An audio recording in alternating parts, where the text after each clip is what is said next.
The kitchen timer beeps. Sarah doesn't move from the couch. System alert, I think, watching her from the doorway. Operator unresponsive. The lasagna's going to burn, I say. Then take it out yourself. Thermal runaway imminent, but I don't move either. We're both excellent at this.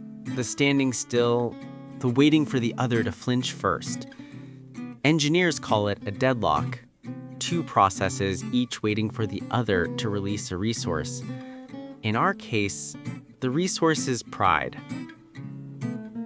I pull the lasagna out at 6:47 p.m. The edges are carbonized.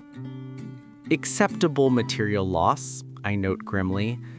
Still structurally sound. You always do this, Sarah says, not looking up from her phone. Vague error message. Insufficient debugging information. Do what? I ask, though I know this is the wrong protocol. In mechanical systems, when you get the same failure pattern repeatedly, you don't ask what's wrong, you check the maintenance logs. Our maintenance log would show 3 weeks since last date night, 5 days since last real conversation, 47 hours since she said, "I love you," without me saying it first.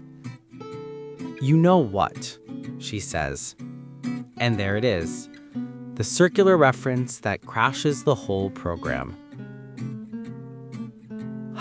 I sit down across from her, attempting manual override. I'm sorry I forgot to pick up your prescription, I say. She finally looks at me. It's not about the prescription, Marcus. Root cause analysis required. But I'm tired of analyzing.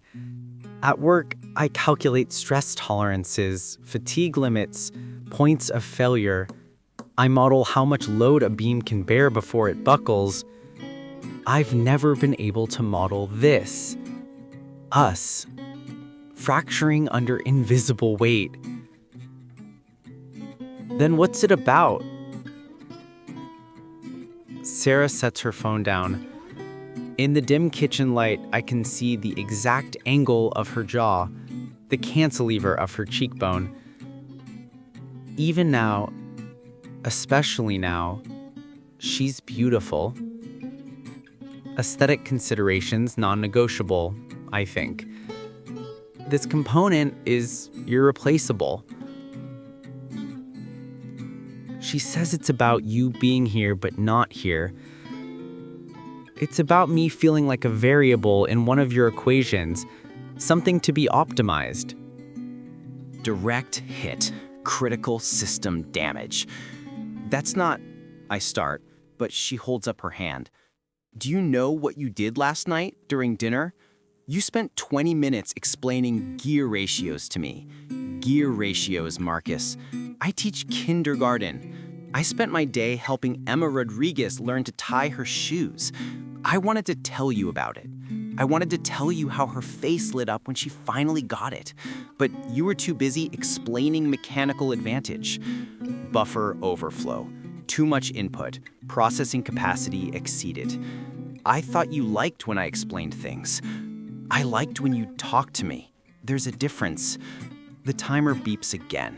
I'd set it for the garlic bread. Neither of us moves. Secondary system failure. Cascade effect initiated. I do talk to you, I say, and even as the words leave my mouth, I'm running the diagnostics. Date night conversations, 73% me talking about work. Morning coffee discussions, redirected to project deadlines within 4.2 minutes average. Evening wind downs, parallel processing, minimal data exchange. Fuck. When, she asks, when do you talk to me about anything that matters? When do you ask me how I'm doing and actually wait for an answer?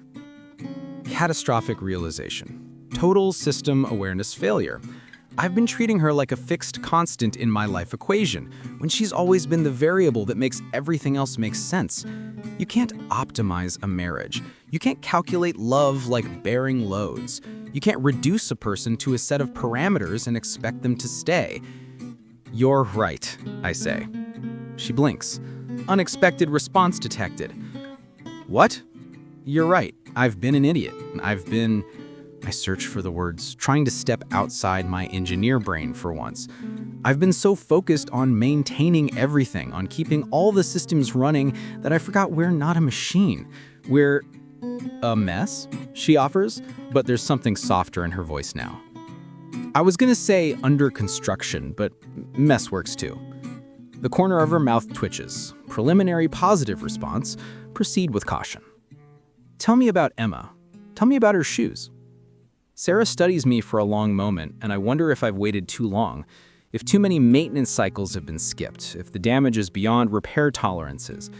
Then she starts talking, and I listen, really listen, not planning my response, not thinking about the report due Monday, not calculating anything except maybe the exact shade of brown in her eyes when she smiles, which isn't something you can measure. Anyway, the lasagna gets cold, the garlic bread stays in the oven too long. Non-critical system failure acceptable, I think. Primary function restored. I'm gonna be better at this, I tell her later, as we're scraping burnt cheese off the pan together. Don't make promises, she says. Just try. That's all I need. You trying. New operational parameters accepted. Margin for error substantial. Required perfection 0. Required effort continuous. I can work with that. Hey, I say, catching her hand as she reaches for the dish rag.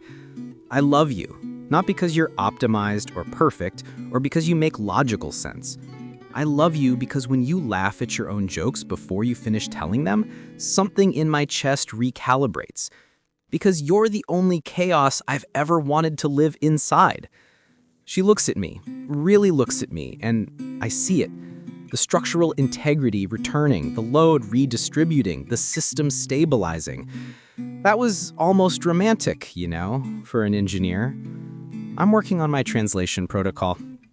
She kisses me then, and I think this. This is the load-bearing wall. Not me, not her, but this. The trying, the failing, the trying again. Some structures are designed to flex, to absorb stress without breaking. Marriage isn't a rigid beam. It's a suspension bridge, built to sway in the wind, to carry weight through tension and give. I'm learning to sway. We are learning to hold.